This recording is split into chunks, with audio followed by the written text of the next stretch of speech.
গাজায় যুদ্ধ কাগজে কলমে শেষ হয়েছে। স্বাধীন ফিলিস্তিনি রাষ্ট্র গঠনেও অনেক দূর এগিয়েছে পশ্চিমা বিশ্ব। তবে এসব কিছুর মূলেই যেন মার্কিন প্রেসিডেন্ট ডোনাল্ড ট্রাম্পের সেই গোপন পরিকল্পনাকে সামনে আনছে।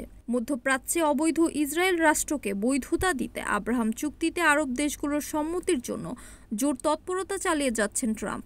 যদিও ২০২০ সালে আব্রাহাম চুক্তিতে স্বাক্ষর করে আরব আমিরাত, বাহরাইন এবং মরক্কো। এই চুক্তির মাধ্যমে এসব দেশ ইহুদি রাষ্ট্র ইসরায়েলের সঙ্গে কূটনৈতিক সম্পর্ক স্থাপন করে। তবে ট্রাম্পের মূল লক্ষ্য আরব দেশের ক্ষমতাধর সৌদি আরবকে এই চুক্তিতে রাজি করানো। এজন্য তিনি দীর্ঘদিন ধরেই চেষ্টা চালিয়ে যাচ্ছেন। তবে ট্রাম্পের দীর্ঘদিনের লালায়িত স্বপ্ন এবার বাস্তবে রূপ নিতে পারে, কারণ আগামী ১৪ নভেম্বর যুক্তরাষ্ট্রে সফরে যাচ্ছেন সৌদি যুবরাজ মোহাম্মদ বিন সালমান। সোমবার তার এই সফরের বিষয়টি নিশ্চিত করেছে হোয়াইট হাউস।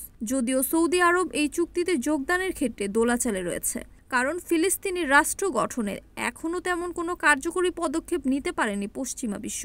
এদিকে মার্কিন প্রেসিডেন্ট ডোনাল্ড ট্রাম্প আশা করছেন এই সফরে সৌদি যুবরাজ আব্রাহাম চুক্তিতে স্বাক্ষর করে ইসরায়েলের সঙ্গে কূটনৈতিক সম্পর্ক স্বাভাবিক করবে। রোববার সিবিসি নিউজকে দেয়া এক সাক্ষাৎকারে এমনটাই আশা প্রকাশ করেন তিনি। তাছাড়া এই সফরে সৌদি যুবরাজ যুক্তরাষ্ট্রের সঙ্গে প্রতিরক্ষা চুক্তির বিষয় নিয়েও আলোচনা করবেন।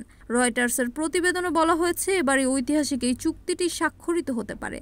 ট্রাম্প প্রশাসনের একজন সিনিয়র কর্মকর্তা জানিয়েছেন, সৌদি যুবরাজের সফরকে কেন্দ্র করে কিছু চুক্তি স্বাক্ষরিত হবে, তবে এক্ষেত্রে কঠোর গোপনীয়তা রক্ষা করা হচ্ছে।